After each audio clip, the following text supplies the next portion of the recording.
Social Sessions is a forum for discussing social emotional wellness and safety issues in education. Professor Julie Roberts, thanks for being with us today. You're welcome. I'm happy to be here. So excited to have you here. So you are a tenured full professor at the University of Vermont in linguistics. Is there a better title for the... No, that is the title. I got it right? Yep, and I'm also, just because it pertains to what we're talking about, Yeah. Executive Director of the American Dialect Society, which is a group that's been around since 1889. So I haven't, but they have. That is very exciting. So I have, as you can imagine, a million questions because I think what you do and what we've certainly learned from you has been fascinating. So how did you get interested in linguistics? How did you end up as a professor at the university? Well, believe me, until very recently, no one in high school ever has heard of linguistics. That's beginning to change, but I certainly hadn't when I was in high school. And so I became a speech pathologist first. Oh, okay. And then after a while, I decided I wanted to do something a little more research-oriented. And but what I really liked was the language part of it. So I was looking around for fields where I could combine what I wouldn't lose what I already had, but I could expand on the language part, and linguistics was a natural. And then I kind of, by absolute accident, got into the dialect piece of linguistics, and that's where I've been ever since. And how long have you been at the university? Oh, about 22 years. That's fantastic. I had a flashback to, I can't think of his name. It's unfortunate, but my cultural anthropology teacher at UVM, who I remember talking about Noam Chomsky and language and thought. So absolutely. I just had to reconnect on that as I was sitting here, and I really liked that class. So it was fantastic. So you moved from working in speech pathology with patients, I'm assuming in a clinical setting? I did a whole bunch of things. I was in the clinic for a little while. I had a private practice. I worked in the public schools, hospital, children's hospital, but yeah. Do you have an area of specialty? I mean, were you working with, I don't know, it could be anything from stroke victims to, Right, yeah, it's a very broad field. Yeah, it's right. Mostly children. Wow, okay. So the connection to education in K-12 and higher ed has been kind of there all this time. Right? Absolutely, yeah. Excellent. So what does a professor of linguistics study? I mean, one would easily say, well, it must be language, but I have to believe that is just so simple of a way to describe something that's far more complex. I mean, well, language is far more complex than one word would suggest anyway. So it's all kinds, anything that goes to make up our language, or any language, is what linguists study. So it can be the sound system, like whether someone says R or not in a word. Yeah, I grew up in Boston. It took me years to get rid of, to reinstall my R's back in the conversation. Exactly. And it can be semantics, or the meaning underlying language, as well as just vocabulary differences from region to region or whatever. It can be the grammar of the language. It can be politeness things, how we use language to accomplish the goals that we want to accomplish. And then how, along with that, how power and social norms, cultural norms affect how we use language. So language in the courtroom, for example, language in police interviews. I recently had a student who got a master's degree in forensic linguistics because she was so interested in, the legal aspects of language. So it's fascinating. So it all comes to, well, it starts with the creation of sound so it's not, or maybe does it also include nonverbal communication, or is it really the communication? It can. I mean, certainly in the beginning of the field it was all the verbal communication, but there is a whole group of linguists who now study, for example, American Sign Language and that kind of thing. So it can be both. Fascinating. Okay. And so when I think about, something also you said just struck me. So when I think about how, let's say, lawyers talk, or how doctors, physicians speak, or how teachers and professors, they all speak a little differently. I was a police officer, and how cops spoke. You watch an interview of a police officer on television, and they're chopping through lingo and language, and and sometimes I scratch my head, and I'm part of that that group. That's all part of understanding linguistics and language. Right, and they're also doing things other than just conveying a message. So if you're talking about police officers, they may be trying to intimidate and using language as part of that process, Or if they want someone on their side during an interview and to tell them more, they may emphasize solidarity rather than intimidation. So you use language in those ways too, not just to convey a Sure. certain message from one person to another. So it's kind of like linguistics includes to a degree the study of politics, of how absolutely. messaging. So I gotta, independent of what side, you or anyone else is on in the political spectrum right now, I think we live in interesting times around with politics, and Yes. so watching the language of politics is another aspect of what a linguist might do. So Yes. there's the interconnectedness to other disciplines in the university, let's say, where that kind of goes.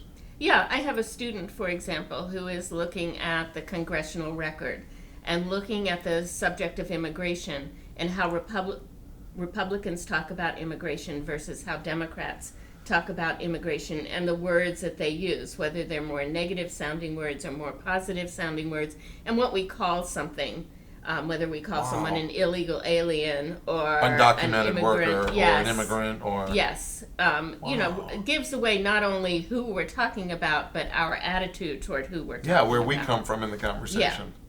Yeah. Oh, yeah. One of the reasons why it's always a privilege to sit with someone who's knowledgeable about a topic, because I can see how it can go all kinds of directions. Mm-hmm. One of the things that we do here is we study language, as you know from having worked with us, to teach computers how to understand human language.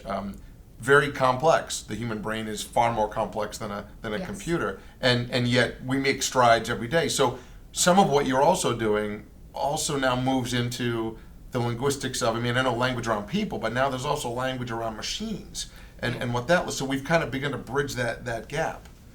Yeah, and what makes the kind of work that you do so difficult and complicated is that because we now have the internet, it's been shown that language is changing much more rapidly than it used to.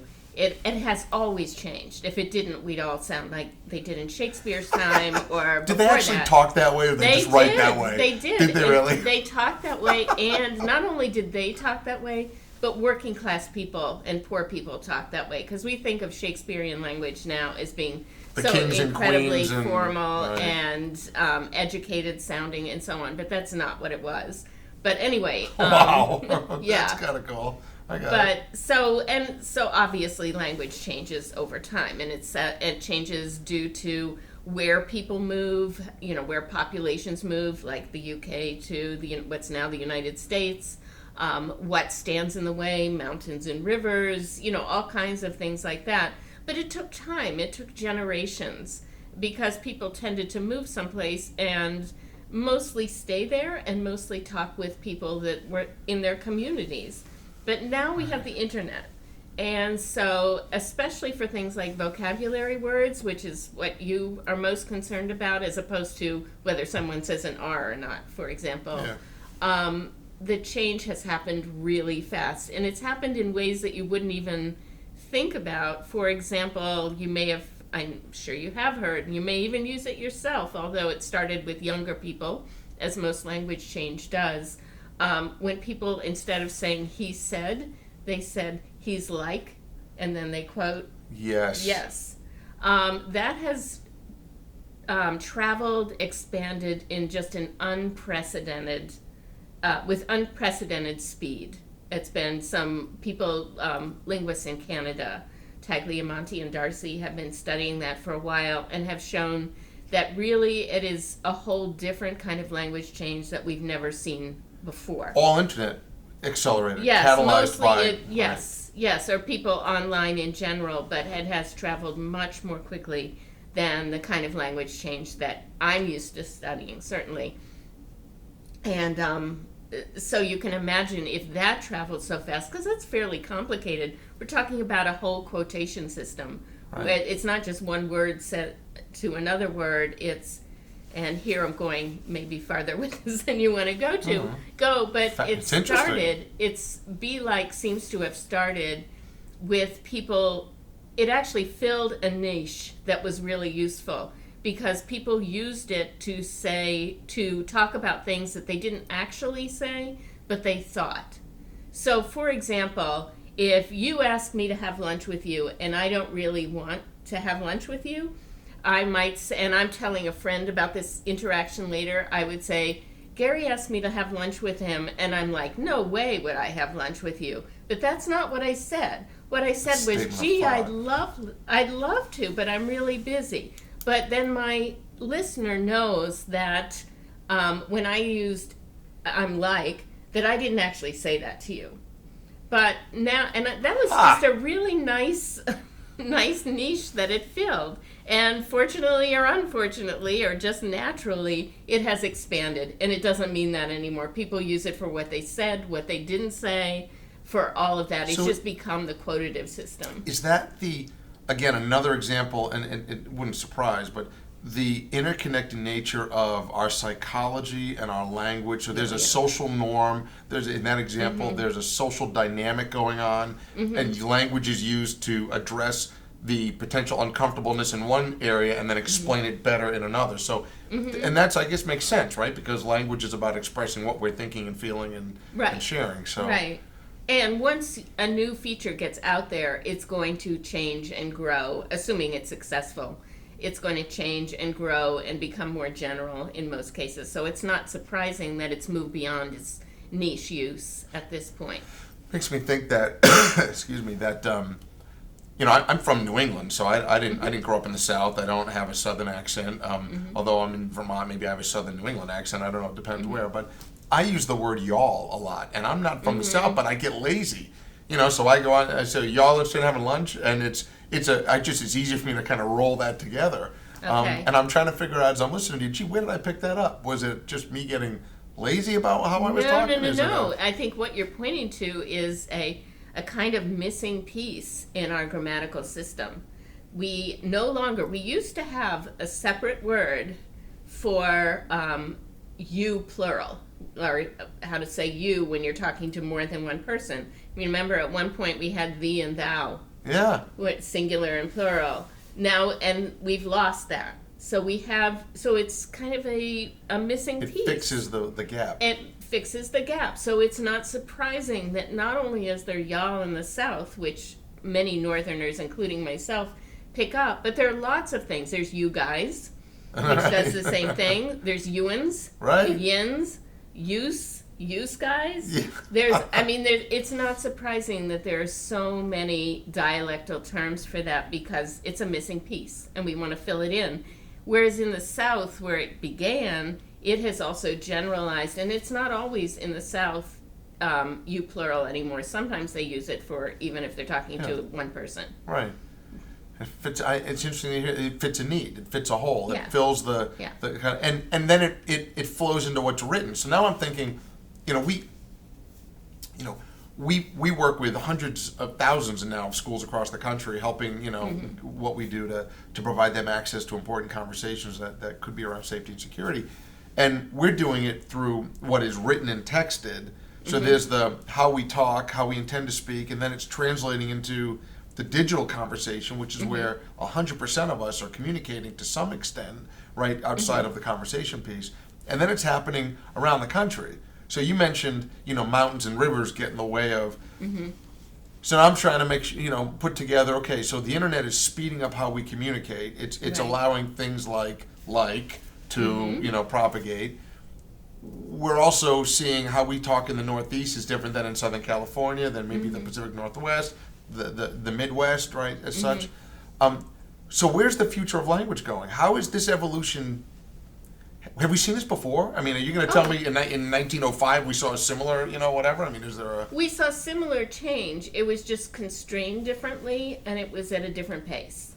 So did newspapers, when newspapers could go national, did they propagate language that didn't exist when we were regional? I mean, is that kind of stuff? Is it like they the probably radio? did propagate vocabulary words, not to the extent that we see now. I mean, one of the other differences about texting and Twitter and all of the e-conversation is that it's much more like oral conversation than written conversation, whereas newspapers were definitely written, not even conversation, but written language.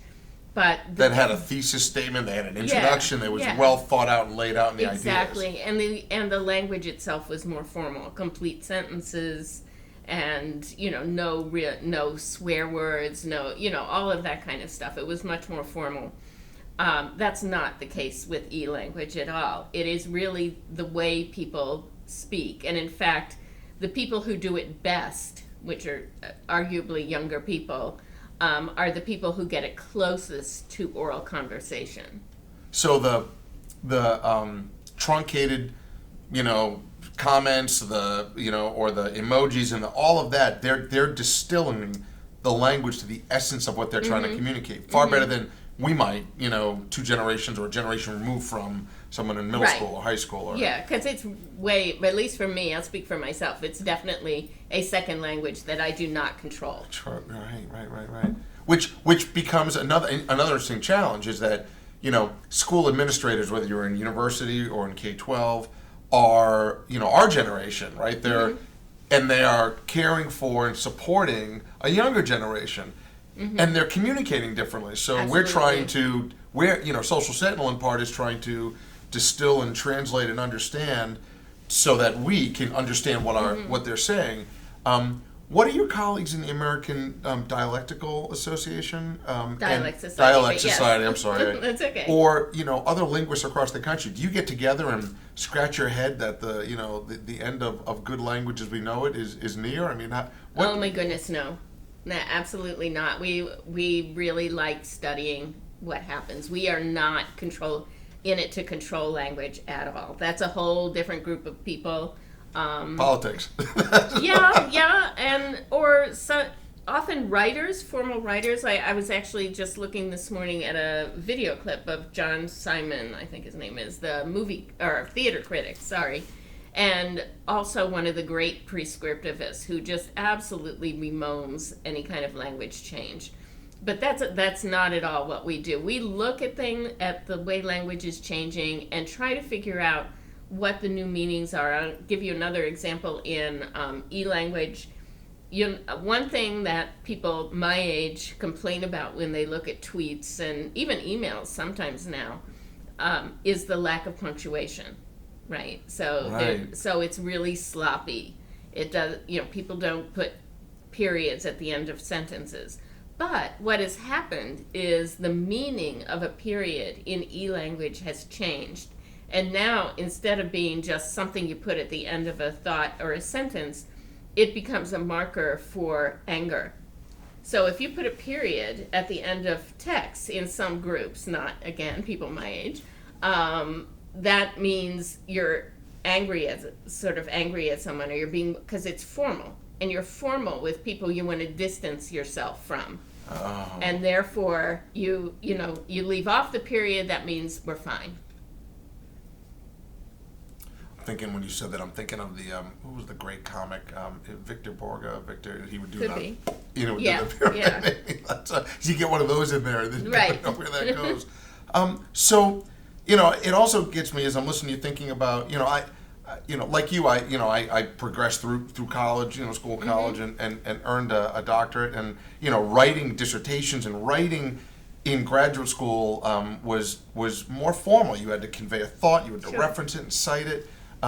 Is that kind of language on the decline? Is that kind of communication changing? I mean, are we reading as much?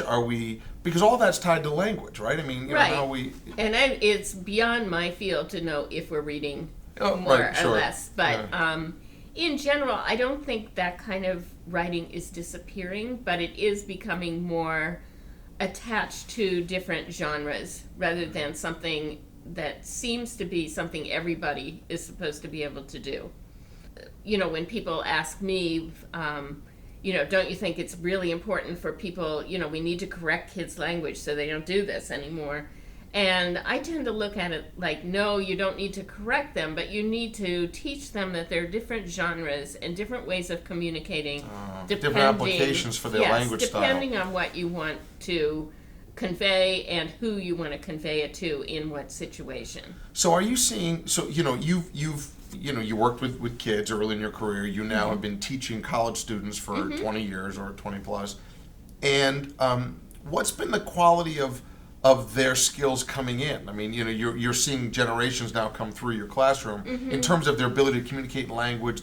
Now, are they predispositioned to be a certain way or not because they're in a linguistics class, or That are could they? be. Are you seeing? I mean, how is it playing out for you as you're interacting with the generations that are now flowing through your classroom? Honestly, I think there's still a range of when I get a new group of students, I get some very skilled writers and some very unskilled writers. And I think, that's a mix of training and innate talent. And I can't really see, I know that it's popular to say that there's been a decline. Maybe there isn't. Right? And I mean, I haven't really seen it in the students that I have. Now, I've certainly seen other changes. I see more informal speech, probably a little bit less of what people would call kind of respectful behavior toward professors. So Sure. Students are more informal than they used to be. But I don't think that means they don't have the skills to be formal if they need to be formal. Just maybe a generational, cultural type thing. I'm thinking as a former university police chief, sometimes they got too informal with professors. That is absolutely true. But that was true when you were there. It's still true now. It's probably true before you. 100%. So what do you? So I would love your perspective on. So now we have this thing called social media. Email communication. I was at the university when, I remember when students stopped using, they weren't using their university's email, they had their own, and then they moved to texting, and then texting moved to social media, and it's like just keeps progressing as it goes. What are you and your colleagues seeing around the further impact of social media on communication? What else is standing out to you, and not just the example of or that there must be others that are standing out and you're scratching your head at or being fascinated by. Well, yeah, I think some of the things that are are not totally new, but are certainly there, are the impact on language of things like hip hop and even gang culture. Although none of my students come from gangs, but still that language goes out and probably through hip hop and then into the wider population. So there's an example of how modern society or modern cultural is impacting language and how that propagates. Okay. Yeah, and again, it seems to be affecting language much more quickly, at least through young people, than it used to be. But when I keep talking about young people, you have to understand that young people have always been the leaders in language change, even before the internet, because teenagers have always had their own way of talking. They've always wanted to separate from their parents and be independent people. So language change has always come from there. It's very, very rare that you see a language feature come into wider use from a middle-aged group of speakers. Right. And I can think, as I look back, just in popular culture, the 50s had its own lingo, the 60s had its own lingo, the 70s had its own lingo. Yeah, and it didn't start with the 30-year-olds. No. It started with the 16 to 20-year-olds. Absolutely. And music influenced that, again, Yes. in the 50s and 60s and 70s. It goes. So, you mentioned the point of you might not see some of that in your... And so that I'm assuming is tied to who comes to a particular university, where do they recruit from, where does it look like? Student or youth discussions or language or use of language across the country, this idea that what Southern California might sound like is different than Florida. Can you talk more about that and what that, because for us, we're trying to solve a universal problem. Right.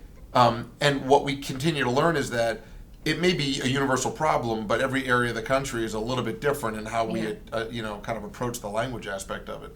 And I just keep coming back to your earlier comment of, there may have been a glen or a hill or a mountain or a river between, and, amplify that times 1,000, and now we have two different, parts of the country don't even know what they sound like, compared to Right. And again, it also depends on the way the country was settled. So obviously it was settled first, after indigenous people, clearly. But from an English language perspective, it was settled by from the UK into the Eastern United States, And then people went pretty much due west from there. They didn't necessarily go south. People came from England to the south, England to the middle, England to Great Britain. And then we had the Great Expansion. And then it expanded west. And then it was helped, of course, by the Erie Canal. And then you have the other influence, which was the African influx from the slave trade. And that greatly influenced Southern English. And then there are also, though, pretty substantial migrations of the African American population after the Civil War north, so into Chicago, into Detroit, into New York, and to the point where there are actually some pretty clear familial connections, say between Mississippi and Chicago, where people go back and forth still to visit family because their family moved, or parts of their family moved to Chicago. So you have some of that Mississippi influence on Chicago African American English, which also mixes with other ethnicities of English in Chicago and culminates in kind of a Chicago sound, which is also, also is differentiated by race to a certain extent too. So. And that's true in every pocket of the country where there's been an immigration or as that goes. My family are immigrants. I'm thinking the language they use and the way they sound and the way they is different, from where I came from. And I would imagine, the Pacific Northwest might be different because of the influx of immigration from Asia or that, part of the world and such. And of course, Spanish influence from the South has been hugely influential to the point now where in the, say, Texas, Southern California, the states along that southern border, there is actually a kind of English called Spanish-influenced English that people speak even beyond the point where they can not speak Spanish anymore. So in other words, if you hear someone who down there who sounds like they have a Spanish accent or a Hispanic accent, as a northerner who hasn't been there in a while or much at all, you might think, well, that person must be bilingual in Spanish. Well, it's possible they're not. It's possible they just speak a particular kind of English. And it's an accent, not an indication of dialect, two languages. But yes. Or dialect. What's the difference between a dialect and an accent? Generally speaking, a dialect encompasses everything about language difference. So the different words you use, the different grammar, the different ways of pronouncing words, the whole deal. And accent usually is pronunciation only. I got it. I'm thinking we have one of our colleagues here in the company who's from Boston, has a thick Southie accent, and you know exactly where he's from when he opens his mouth. Oh, you think you do. Most people figure it out, but it's interesting to listen to the differences. And even here, having moved here from southern New England, 30-something years ago now, I go to northern Vermont or to the Northeast Kingdom or places where they have a very distinct, what we call Vermont accent, which is probably a combination of Quebec and Vermont and French and English, and I don't even know. Actually, not so much French, surprisingly. Maybe really along the border. Yeah. But in general, the Vermont accent is mostly British influenced. Now, place names, not. So, Charlotte, with the French pronunciation. Montpellier, exactly. Right, that kind of so a lot of those are French influenced, but the day-to-day Vermont dialect is pretty much an English UK influence. So is there any particular tide or movement, like we talked about, in the 50s there was language, in the 60s there was language. Are you seeing as a linguist, and do your colleagues, sit down and say, we're seeing, are you able to codify and kind of characterize or categorize the changes in language that you're seeing in the last 10 years, 15 years, 20 years? And I think you're at probably a very interesting point in history because as a linguist, you're able to now match that against this electronic internet, which your colleagues from years past may not, didn't have the internet. So, are we seeing what's coming? What do we see? What's the research? What are we seeing? Oh well, what's coming is a vast area of research and e-communication of all kinds, which is actually is not as far along as you would like. Publishing just takes a while by the time you do the research and get Peer it published. Review, yes, exactly. So that is not all that far along. So we're seeing a lot more of that. A lot more influence, again, from things like hip-hop and music and those fields. And the other thing that we're kind of interested in is there is kind of a controversy between, well, all the dialects kind of leveling out because of there's so The much melting more, pot model yeah, where they yes. all kind of... Or are they becoming more distinct because even though we may talk to people from all over or travel to places from all over, does that, and it happens sometimes, make us want to emphasize our own identity? And just as you emphasize your identity through what you wear and how you do your hair, you also emphasize it in how you talk. So sometimes, even with all the travel and everything, some dialects actually are getting more distinctive. Because we come home, we may travel and explore, but we come home to the our own community, our own, where we talk and sound the way we talk and sound, right? Who we choose to interact with, what that looks like. And if you don't talk like that, then you're ostracized or that's probably too strong of a word, but you're different. You're different, and people don't necessarily want to be different. I mean, especially 20 years ago when I started at UVM, students would tell me that when they came to UVM, and this is a state school in Vermont, so Vermonters would come to UVM and be made fun of because of their Vermont accent in Vermont. Right. But then they would try to do what they could to get rid of it and so on, kind of like you getting your R's back in. Right. And then they would go home and people would go, "What's wrong with you? You're too good for us now?"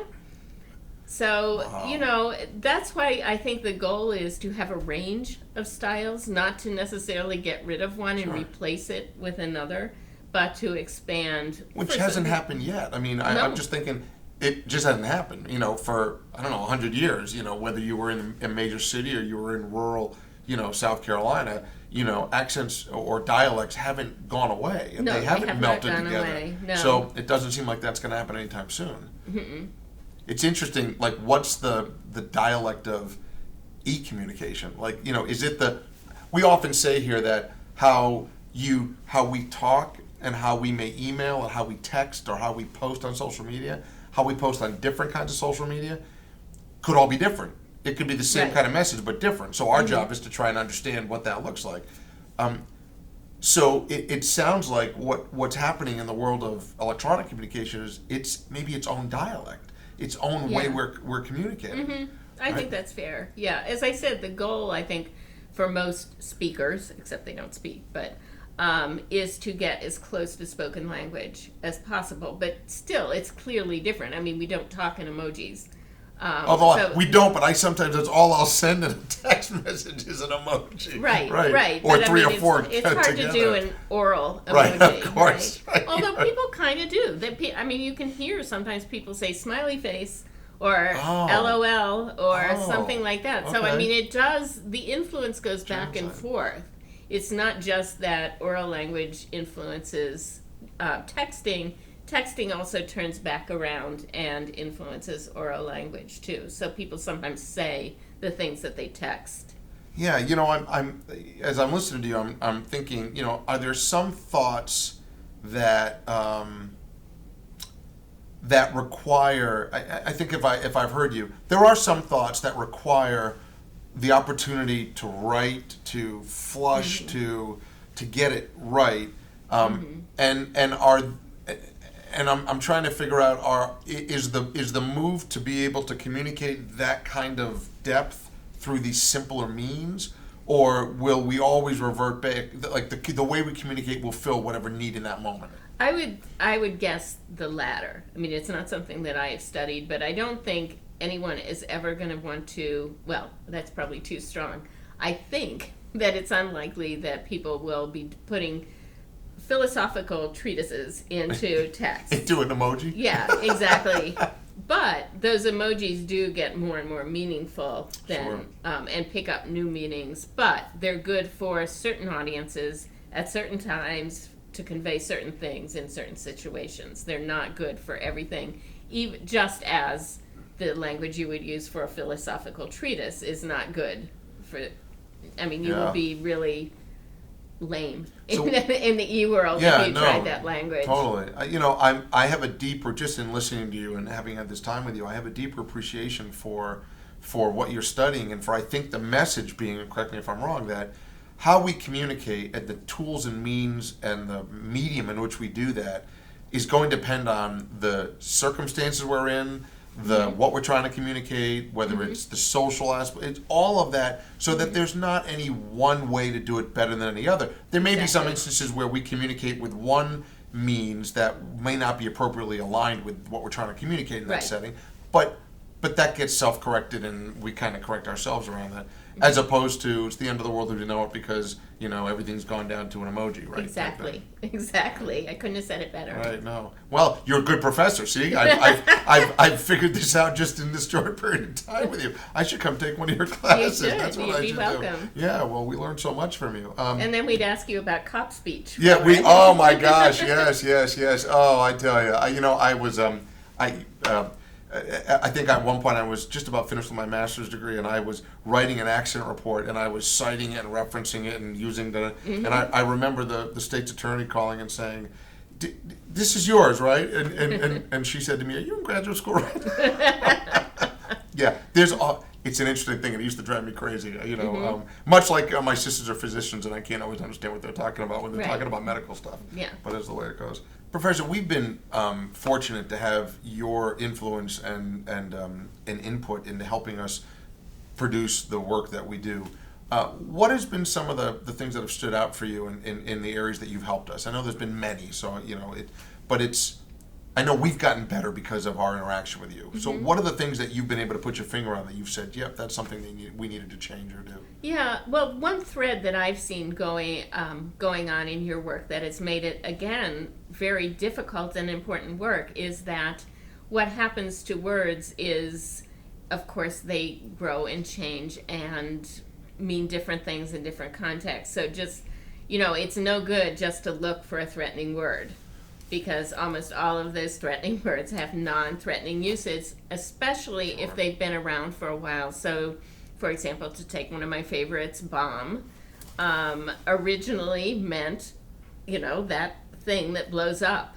And now it's a cyclone, a bomb cyclone. It's a cyclone, it's a sports term, it's a positive adjective in like a bomb hairdo or a hairdo that's the bomb. Yeah. It's, it's all different kinds of things. And so the challenge that I'm interested in is what context is bomb, just to use that one example, used in that makes it more threatening. So, for example, a noun usage of bomb is at least somewhat more likely to be threatening than an adjective use of bomb. And a noun use of bomb is likely to follow the and not likely to and more likely to be followed by a verb. Then if you get both of those scenarios, then you have a better sense of understanding what's behind the intent. Yeah. So it's intentionality. It's looking at context to inform intentionality. And like we use my kids are in high school. How'd you do on your test? I killed my test today. Okay? Exactly. As opposed to I'm going to kill my teacher today. Totally different context in which that's completely said. One is completely positive and one is completely negative. Right. So yeah, you can't. So it also looks, is it an animate object that comes after kill, or is it an inanimate object that comes after kill? It also, and what about tense? Because if someone is threatening to do something, it's more likely to be in future. So we've looked at, looking at future constructions with these threatening terms, as opposed to something was the bomb, something is the bomb, something, Sure. But gonna bomb, or gonna kill, or gonna murder, which is, you see that, you pull it out right away. Absolutely.